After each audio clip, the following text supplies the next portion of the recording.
आज मैं आपको महाकवि सूरदास का पद पढ़ाने जा रही हूँ। इसे आप ध्यान से समझिए ताकि अच्छे से समझ में आ सके। महाकवि सूरदास के बारे में आपने पहले भी सुन रखा होगा। महाकवि सूरदास भक्ति काल के प्रमुख कवि माने जाते हैं। कौन से काल के हैं? भक्ति काल के। महाकवि सूरदास भक्ति काल के प्रमुख कवि हैं। भक्ति काल के प्रमुख कवि माने जाते हैं। इनका जन्म विक्रम संवत 1540 में। जन्म कब हुआ? विक्रम संवत 1540 में। विक्रम संवत 1540 में हुआ। कहाँ हुआ? आगरा और मथुरा के बीच रुनकता गांव में। कहाँ हुआ? रुनकता गांव में। जो गांव कहाँ है? आगरा और मथुरा के बीच। लेकिन कुछ विद्वान इसे दिल्ली के निकट सिहीग्राम में भी इनका जन्म स्थान मानते हैं। कुछ कहाँ मानते हैं इनका जन्म स्थान है? सिहीग्राम में। सिहीग्राम, ये सिहीग्राम कहाँ है? दिल्ली के निकट। ये सगुण उपासक कृष्ण भक्त हैं। सगुण और निर्गुण जानते हैं आप? सगुण जो भगवान को प्रत्यक्ष रूप में देख करके भक्ति करते हैं, जैसे राम कृष्ण, ये सगुण भक्त कहलाते हैं। तो ये सगुण भक्त हैं। और किसके भक्त हैं? कृष्ण भगवान के। किसके भक्त हैं ये? कृष्ण भगवान के। ये जन्म से अंधे माने जाते हैं। जन्मांध, जन्म से अंधे थे। ये प्रारंभ में मथुरा के पास गौ घाट पर रहते थे और विनय के पद गाया करते थे। मथुरा के पास गौ घाट पर रहते थे और वहाँ विनय के पद गाया करते थे। वहीं पर महाप्रभु वल्लभाचार्य ने इन्हें दीक्षा दी। इसने महाप्रभु वल्लभाचार्य ने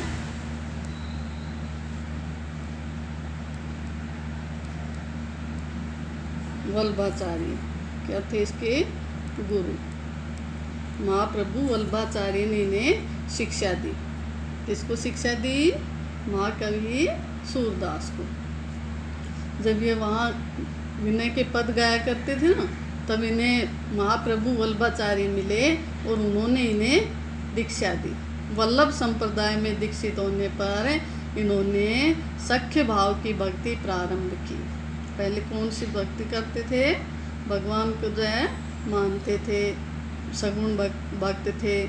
अब जो है ये भगवान के सख्य भाव हो गए, यानी सखा। भगवान को क्या मानने लगे? अपना सखा मान करके भक्ति प्रारंभ कर दी। इसके बाद इन्हें अष्टछाप के भक्त कवियों में प्रमुख स्थान दिया गया। वल्लभाचार्य के 8 शिष्य थे।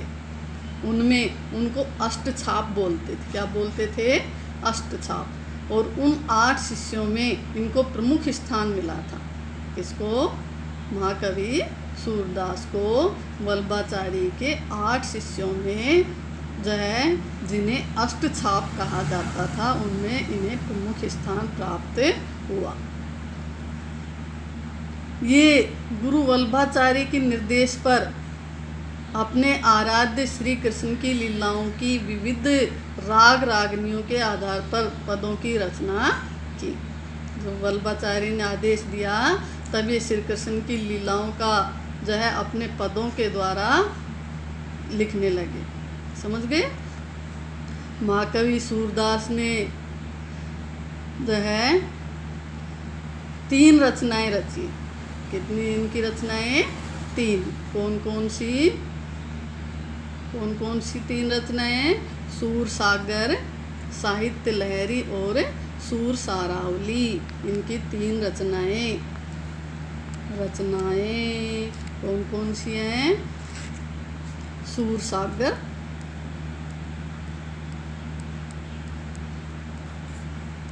साहित्य लहरी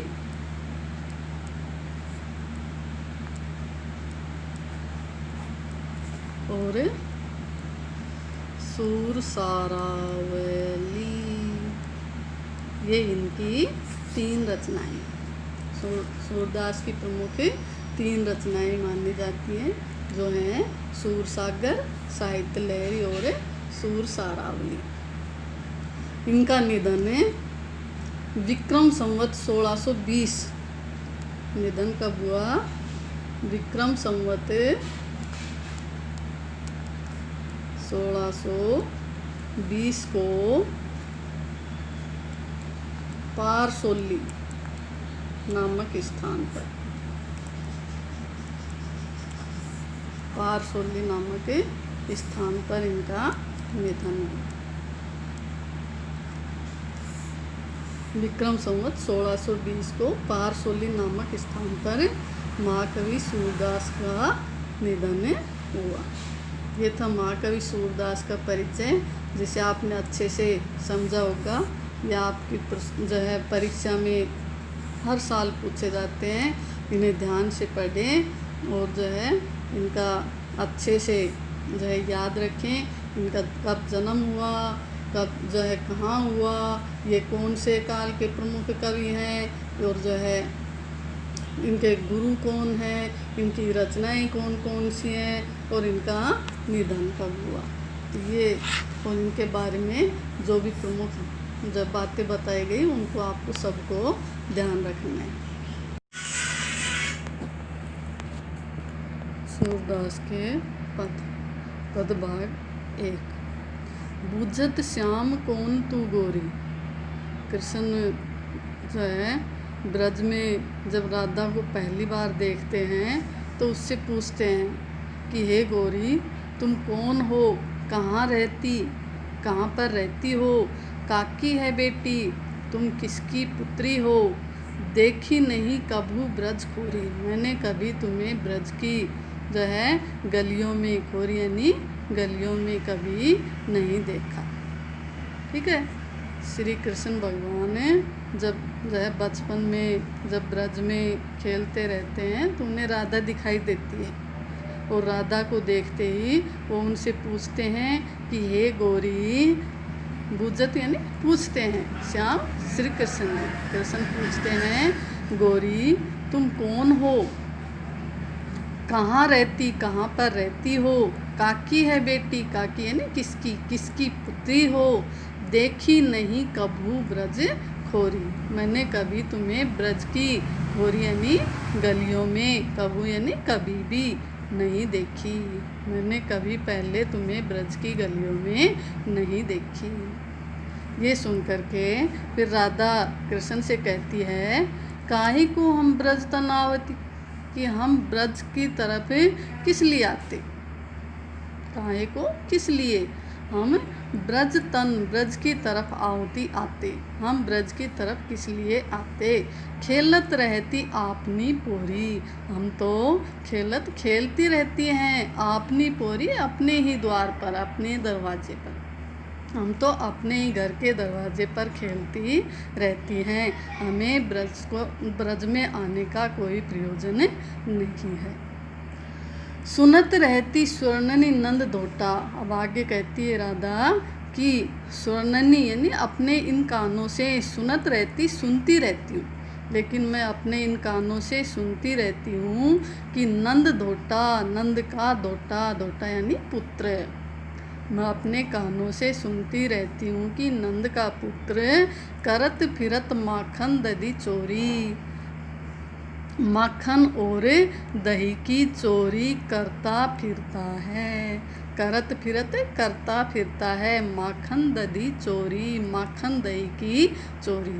राधा कहती है कि मैंने अपने कानों से सुना है कि नंद का एक पुत्र है जो मक्खन और दही की चोरी करता फिरता है। यह सुनकर के श्री कृष्ण उनसे कहते हैं, तुम्हारो कहा चोरी हम ले है, हमने तुम्हारा क्या चुरा लिया है, तुम्हारा कहा क्या चोरी हम ले है, चुरा लिया है, ले है लिया है, हमने तुम्हारा क्या चुरा लिया है, खेलन चलो संग मिली जोड़ी, तुम मेरे साथ खेलने चलो। जोड़ी बना करके। चलो हम साथ खेल लेंगे, जोड़ी बना बना करके चलो हम साथ खेल लेंगे। सूरदास प्रभु रसिक शिरोमणि। सूरदास जी कहते हैं कि प्रभु, सूरदास के प्रभु कौन?